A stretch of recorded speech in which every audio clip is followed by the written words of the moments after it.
to the Insider Show, brought to you by College Baseball Central, bringing you 90 feet closer to the greatest show on dirt. Now, here are your hosts. What's going on, everybody? Welcome back to another episode of the College Baseball Insider Show. Joined as always, Quentin Mills, presented by College Baseball Central. What's up, Q? I'm sweating at 9.5 here at 2 in the afternoon.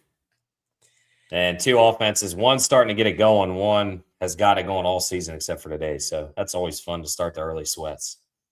So, as some of you may know, I'm out in Las Vegas covering the Live Like Lou Classic that will feature Auburn, Oregon, Arizona, UC Irvine, and Vanderbilt. Not the Auburn Tigers, but they're on my mind because Jake Marciano may be this year's best ace. We'll see. We'll get into that and more, but let's start by reminding everybody, if you have not already, go join the clubhouse. collegebaseballinsiders.com/clubhouse. This supports the website, the starting pitchers, all the research and analysis that we put together. We've got Big Blue Nation in the house this morning. For me, it's 11 a.m. BBN in the house. Go Cats. Jackson Jelkin, certified stud. Yeah, I'm going to go ahead and say it. I know it's early in the season. Week 2 in the books. Week 3, Sean Alvarez. I'll be seeing two OGs in the house. They don't miss a show. So, okay, let's get right into it. I'm going to be honest with you guys. I did not put together all the matchup previews this time, but we're going to go through our site because Nick has been grinding away, getting all the new analytics for the 2026 season implemented into the model, and it did well last night as Hawaii was projected to win by 5. I believe that's exactly what they won by. Arizona State, Mississippi State, obviously already underway, and it was close early, and then Carlone got pulled, and Mississippi State hits a 3-run home run. I think now it's 7-1, but 7-1, yep. Yeah. Arizona State kind of surprising me. They're now the short shot, I believe. We'll see after this weekend to win the Big 12, but I think Arizona State is a solid team, especially when you're looking at the Big 12. But is this more of an attribution to how good Mississippi State is that they're taking it to Arizona State right now? I think we're starting to see Ryan McPherson and the bullpen have their first opportunity to really prove themselves, and it's going well. You know, and I don't want to discredit them. I got to see it all tournament. If they do this all tournament, then I think they're for real. If they do it against Arizona State and kind of get shaken up a bit tomorrow, then I think I got to see it a little bit more in the SEC. And that's nothing against these teams in the tournament, but you got to see consistency to make it this far. And, you know, we're seeing a good litmus test right now. And let's just, you know, if you're Hail State, let's hopefully it holds. But I think you're also seeing, like you said, Willie Bloomquist is starting to put something really good together in Arizona State. Now, you say they're the short shot for the Big 12. Is that because they're that good or because the Big 12 is down in terms of TCU, what we've seen so far and some other teams? I think both can be true at the same time. And so I think we're going to kind of be able to big wait and see. More OGs in the house. Bucket. Love it, back. Bucket. Cole Conlon, welcome back. Bucket says, I think we're seeing how good Mississippi State is. If I said that right. Cole's always OG. I love the kid. Saw us out in Omaha. I expect to see him out there this year. So. Next up, as I try to get some beef jerky on my stomach, that was not chaw. Dax Whitney coming off a 18 strikeout performance last week? 16, I think. Yeah, but nonetheless, who's counting? Apparently not me. Taking on Houston. Houston probably most notably for the upset win on opening day against Wake. Do you think Oregon State's offense picks up the pace a little bit? And they get this win? I thought they could have done it last week, and I saw the same week 1 offense. I mean, maybe. Houston's played really well. I think they've pitched pretty well in terms of what they did last year to this year. And they have, more offensive bats. I think this Houston at plus 160 definitely deserves a look. I'm not saying Oregon State's going to lose the game, but last year's Oregon State team, it's a no-brainer. I'm taking them. This year against this Houston team, I got to sit there and think about it, and I got to dive deeper. I wouldn't hate somebody that took plus 160 if you got a plus run line. It's not the worst. Highlight the new features. This is new for us. I don't think we've done it yet on the show. So if he's not clicking on this anything, guys. He's just hovering over, and you see projected margin Oregon State by 2.7. It's hard to think that Oregon State's going to score 7 runs, but it's very hard. There's a lot of good matchups. This one in Frisco. There's another tournament down in Houston that's got a lot of good teams. You've got obviously Globe Classic. Yeah, I think Arlington, this is one of the best weekends to be there. They just continue to stack really good team after really good team. I'm really excited about that Virginia Tech game tonight. We're going to see if it's a big test for both teams. Texas A&M is good. Yeah. I think Mississippi State. I thought this would be a good test for Mississippi State, and they're passing right now with flying colors. But staying in Globe Life, let's talk about this UCLA Bruins team because they took it to TCU last weekend. The pitching staff was going to be a question mark. Tennessee did not look good this past weekend. Is this going to be evident again of a first-year head coach struggling? I don't know. I think we know Tennessee's got the talent. Tegan Kuhns looks like he's suitable for a Friday night ace spot. Yeah. Henry Ford is a stud. He's going to hit a lot of home runs in Lindsey Nelson. But are they going to lose their way a little bit, kind of like Mike Early's team did last year? I think we're going to find out what Tennessee is tonight. I think if they bounce back from losing to Kent State, and no discredit to Kent State. Kent State's one of the better mid-major programs out of the MAC. I thought they played very well, as poorly as Tennessee played. It's still a tough place to play. They still beat a good team in the SEC. So no shots taken away from Kent State. But when you're looking at this matchup, right, if you're Josh Elander, this is your team's litmus test. Can they bounce back from a tough series loss against the number 1 team in the country? If you're UCLA, this is another big test. Can you sweep TCU, who we're a little concerned with? How good is TCU? How down is TCU? Now you're playing an SEC team. Can you replicate that and continue success similar to last year, or are you going to drop the ball in your first game back? You already dropped the midweek. Obviously, you bounce back, you win 1. But this Tennessee team's no slouch. Like you said, they're very talented. To be determined on both teams. I think you're going to see a lot about both teams' performance today.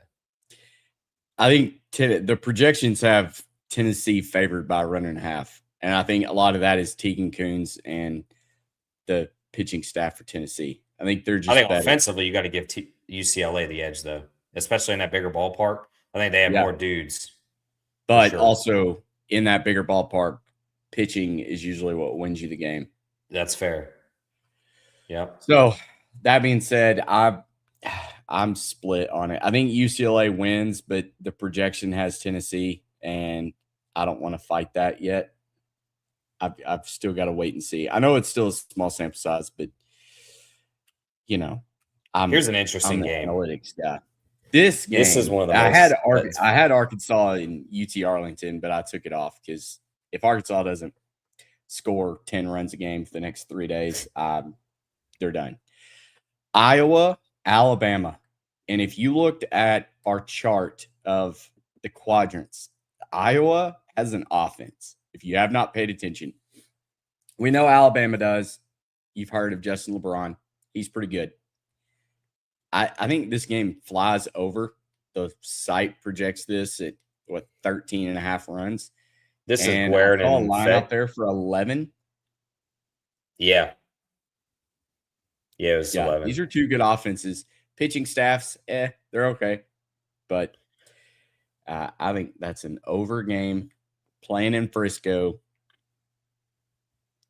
So with these for the Texas and the Vegas, like when you're playing these over and unders, I think you have to obviously account for the teams with the weather. It sounds like it's actually going to be pretty tame, which I think bodes well for the over. I think Warren Nolan had this 6-5 Alabama. Obviously, we have 8-6. The low end covers the line. I'm good with that. I think you're getting anything above is good money. So I like that play with you. I also think Alabama wins. It's weird because Iowa has pitching for the last 3 years and no offense, and then they've completely flipped to where now it's all offense. Tyler Graham gets rocked. What, 8 ERA, 9 ERA? 9 ERA, 8.78 for Tyler Fay. Yeah, I mean, he hasn't looked really that great either. But, man, I look at, like, Justin LeBron and some other guys, Torres at third base. Like, those are some dudes that can hit. And if I'm Tyler Graham, I'm afraid to face that. So I missed this comment by Crutch. Marist was on the screen when we were talking about Tennessee and UCLA. Roll damn ball foxes.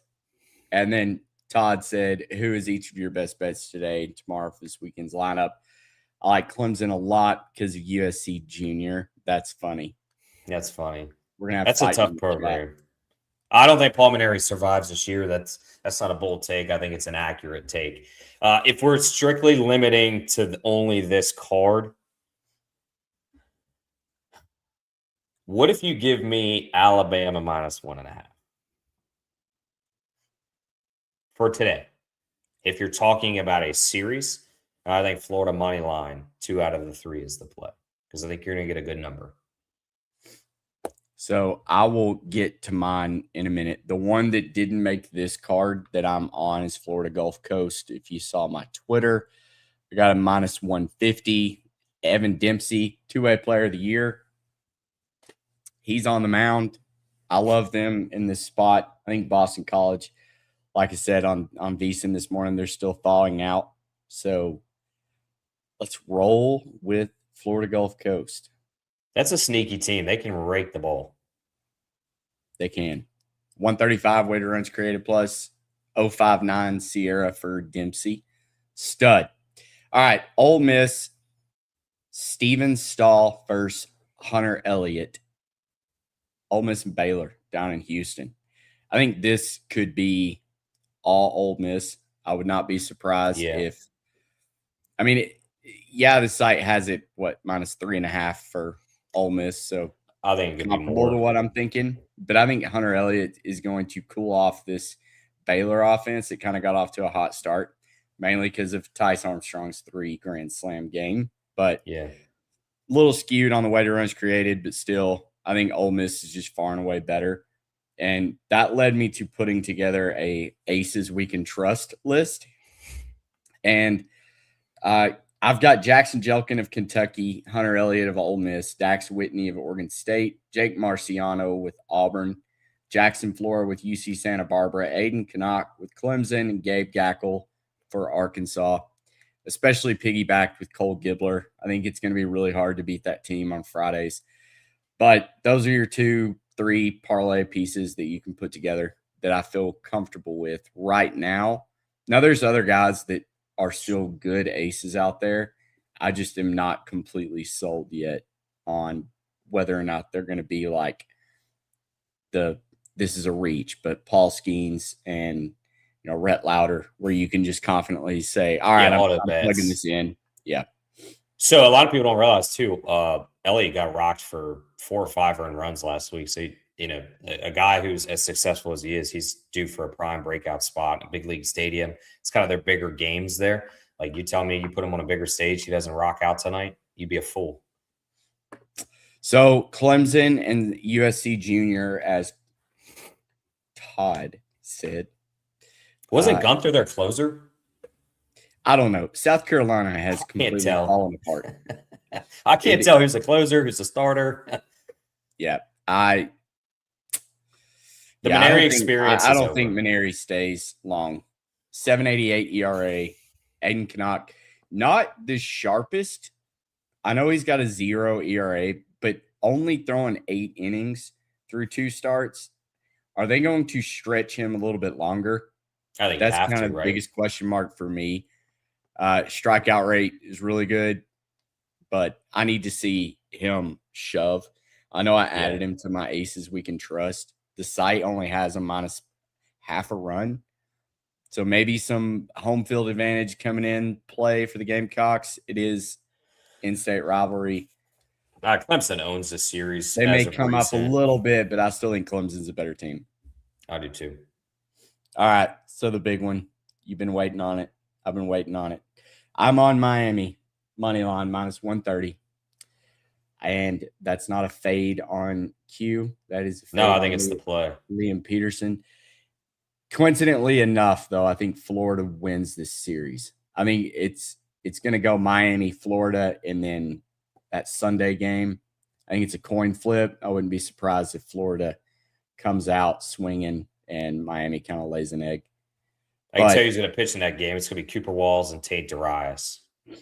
I think the biggest thing right now for Miami is they look legit. And, could it be just early season caught fire, kind of like Arizona State did, and then you get exposed by the SEC team? I don't know.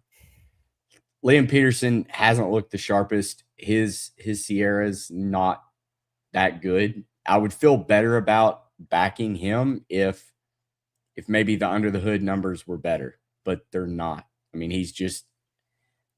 he doesn't have the Friday night stats that you would need to see out of an SEC team. It's weird because Aiden King does, and he's your Saturday guy. And I think that gives Florida an advantage when you can throw an ace on a Saturday. And Liam's more of a Saturday. I will say this though, and I'm please somebody correct me if I'm wrong. I don't think I'm wrong, but I could be. Liam actually did pitch pretty well against Miami last year in this game. This is the game that Cade Curlin goes down with a shoulder injury in the second or third inning. Florida ends up winning the game, I believe 6-3. I could be something similar to that, 6-4. They have owned the series. That this is the best Florida offense we've seen since 2023.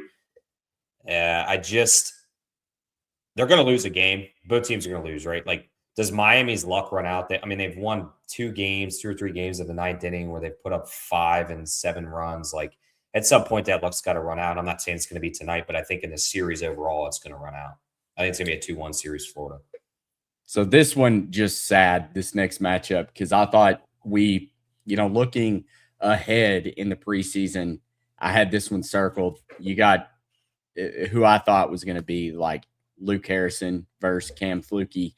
It's Ruger Riojas. He's been really good. Coastal dealing with injuries, man. It sucks. Luke Jones going to get the start. Do you want to know a bold take? Texas. What's the bold take? I think Coastal could win this game outright. No way. I don't. Yeah. So Texas, the last few years, has kind of struggled in this exact tournament. Now, granted, this team to me is bulletproof. I'm assuming last year 6 innings pitches probably Liam's. Yeah. So he pitched pretty well. But Texas has sort of underperformed in this tournament, to my knowledge. Coastal is a team that is reeling for a big-time performance. And, our side has it. Everybody's, whether you're on Twitter, is like, oh, Texas has us in a bag. Tell me this would be the most Kevin Schnall and Coastal thing to find a way with Luke Jones, who pitched very well last year in big spots. He pitched against Clemson and shut them down. Tell me Coastal couldn't keep this game tight and or potentially upset them. You can tell me not. They can't. I don't think so. It's a trap game to me, I feel like. Bucket says I totally agree Coastal can win this game. Bucket knows ball. Bucket does know ball. And this isn't a shout-out like Coastal's better. This is like you catch Texas in a down spot. Coastal needs a massive performance. They play up for their dudes. I don't know. I'm high on Texas. I thought Texas for sure. So am I. They're one of the most complete teams in the country. Make it to Omaha, win the national championship. I think they have it all. And there's going to be a ton of Longhorns fans there. They're going to lose a game. They're going to lose a game. They're not. This is not Bobby Knight coaching. They're not running the floor, running the table. At some point, every team loses. There you go. We're back to being split. Crutch said, "Can they win? Sure." But I think Texas takes care of business. I think the Crutch logo should be Coastal's logo.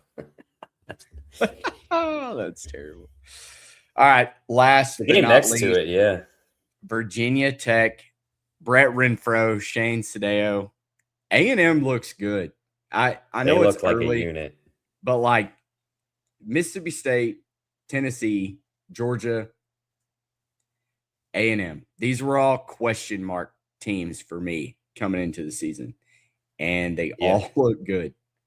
This was the team we thought was going to be last year. Yeah. The carefree, the dudes are just mashing home runs, like having fun Aggie baseball. And we're finally seeing that. And maybe early's like, to hell with it. Let's just go out and play ball. Probably because the pressure's off of them. Yeah. You go preseason number one. For sure. Like consensus preseason number one. So Renfro hasn't had the best season, and I'm afraid that he's all Virginia Tech has. Like, if he gets chased out in the 5th inning, A&M is just going to jump all over this bullpen. They hit the ball too well. They've done it all season long, and that's what scares me. This game could get out of hand.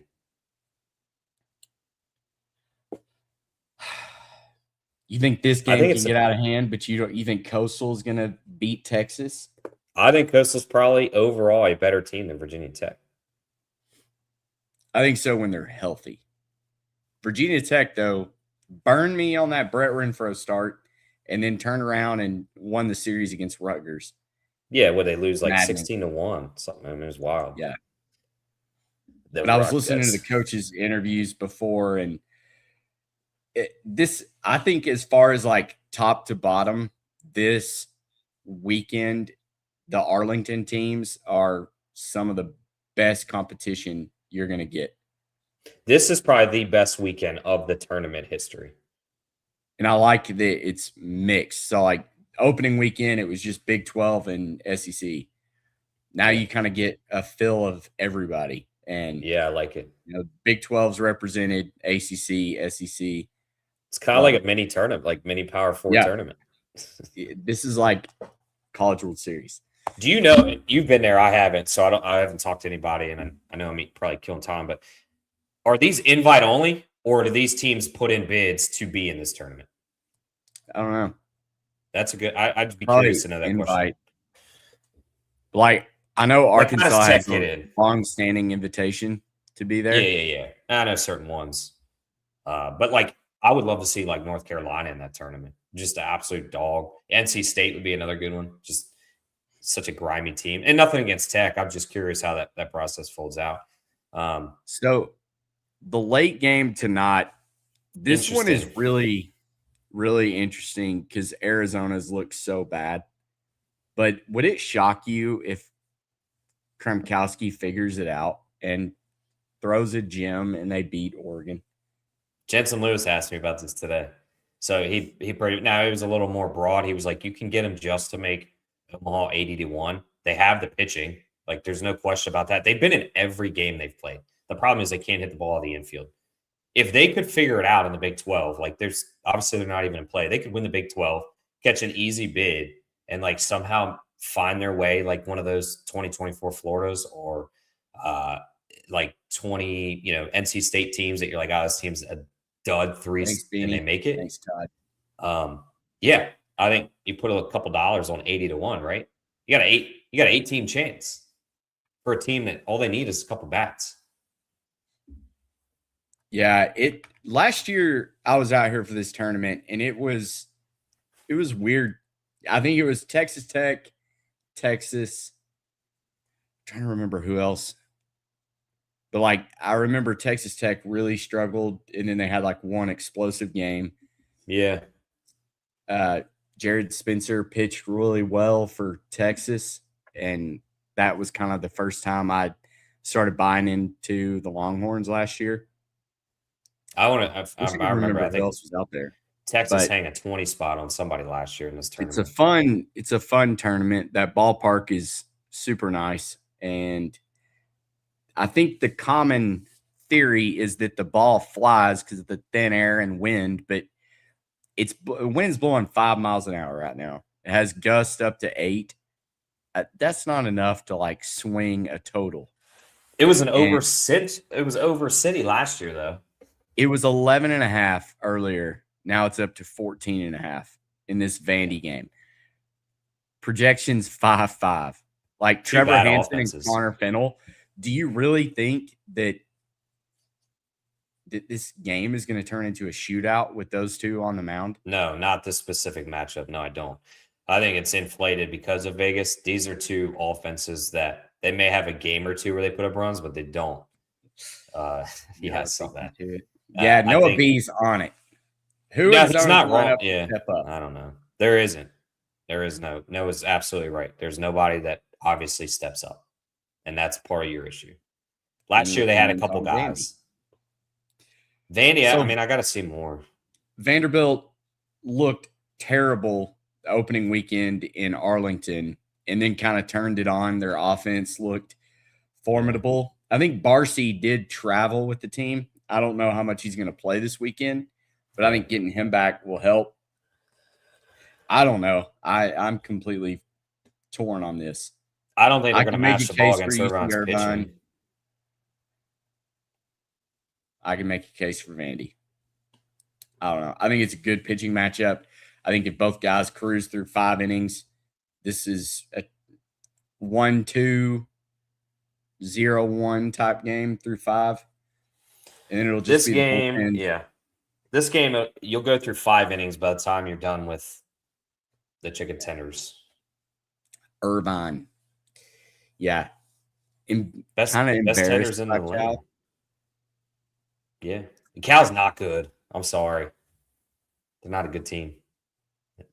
Well, I don't know. Any other matchup you want to talk about? I did like today in the Keith LeClaire, and I did like ECU. Ethan Norby's kind of struggled. He had a couple bad pitches against UNC, gave up some solo shots. I didn't think he pitched horrible. I just think the offense didn't step up. Clearly, they had no runs. But they've really turned the corner since Saturday, and I think they have something to prove. And I think Ethan Norby's going to have an absolute gem of a start against a Rutgers offense that I'm not overly high about. I think it was a one-off against Brett Renfro. Ethan Norby is head and shoulders better than Renfro, in my opinion. So I think that's a great – I think I parlayed ECU and UVA, but you could do Troy. I like Troy. I like Oklahoma today in a heavy favorites parlay. I think that's about it. I felt like the lines were overpriced. I like Auburn. Wow. I like Auburn a lot. Kentucky. I don't have any feel on that Indiana team. I don't know how to judge that team. Site has an 8-4. I don't know anything about West Kentucky. I love Western Kentucky's baseball logo. It's the best. It's just so college. You know what it is? It's like a minor league team logo. I love it. Look at how good Marciano. I know I said earlier I was going to talk about him. Yeah. He's got a negative 156 Sierra right now. I know that's not sustainable, but sure. 0.82 ERA, striking out 56%, no walks. Are you kidding me? This dude looks like a real deal. Get the old State of Alabama parlay plus 125, Troy Auburn money line. Now we're getting creative. Got to keep it in state. In-state tuition. That's what we're going to call that.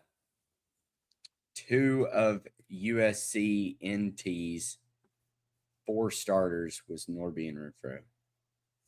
National team. Oh, yeah, college national team. Marciano is a dog. Indiana line went from 200 to minus 105 like an hour ago. Thank you. Website looks good. It's only going to get better because we're implementing all the stats too. Yeah. So hopefully Nick finishes that up next week and we'll have it kind of like the matchup previews were for the ones I was doing by hand. Can Mississippi State just allow these 2 runs to come in and take a 7-3 win so everybody goes home happy? Come on. No, there's no other game. I did like your question week 1. I think you did it week 2. What is a minus 220 to 250 team that you're nervous about today? I'll give you a better one. I'll give you one that's minus 920. 910. Yeah. That's it. That's a 5-star Razorbacks. I'm not kidding. I would be nervous. We just saw them. They were minus 1,000 versus Arkansas State on Tuesday. It's a crazy line, but man, that's so hard to fade Gackle against UTA. But you also don't know who all's going to be out with the flu. Like Camden Kojal was on the original lineup. Yeah. And then he couldn't go Wednesday. Minus 1050 now. They all have the flu. I don't know who is actually going to be out there. Run line's 5.5. See, you got to take UT Arlington, right? I think that's asinine. Plus 5.5 is minus 130. UT Arlington put up 9 runs in the first inning against TCU. For sure. Bucket said Vandy. Crutch said, what if Ricky Ojeda has a big night? I don't know if it's Ojeda or Hansen. Yeah, I haven't. That armadillo shaking my head. Yeah, I don't know. I haven't seen anything. Either one, though, I think they're interchangeable at this point. They have what Florida wishes they had. It's 2 aces. I'll give my pick. Wow, you gave a minus 1,050. I think that's fair. UC Santa Barbara against Utah. I mean, I think Santa Barbara wins the game, but it's going to be tight, right? Like, Friday night Utah guys, stud. Santa Barbara, stud. Bucket, did you fall on your keyboard? Yeah. What is that? I'm going to say it's supposed to be A&M. Yeah. Santa Barbara losing to Utah wouldn't be the overly surprising thing because I don't think Santa Barbara's offense is that electric. And they're minus 230. McAnally is good. A monster. Yeah. That would be my pick. Should be fun. I'm excited. I hate, though, that like all these games are starting right now and it's 11:30 in Las Vegas. Like football is bad because the what is usually an 11 a.m. game for me is 9. It's like I've got to drink my coffee at 7 and then get an energy drink at 11, which is what I've had to do. Yeah, it's tough. But I'm about to head over to the Aviators ballpark and I'll do a chicken tender review. That was your highest last season. Do what? That was your highest last season. Yeah, but I don't think anything is beating Golden Chick. That's the Globe Life? Yeah. I typed that. Yeah, we knew. I thought maybe you had a stroke and we needed to send somebody to do a welfare check on Bucky. Yeah. All right. Well, thank you guys for being here. Sorry if I'm dragging a little bit. It is Las Vegas, but again, thank you for tuning in. collegebaseballinsiders.com. Get all the free pitching stats, everything. We'll be there next week. And as always, join the clubhouse and support us, please. Thank you for everything. Y'all have a great weekend.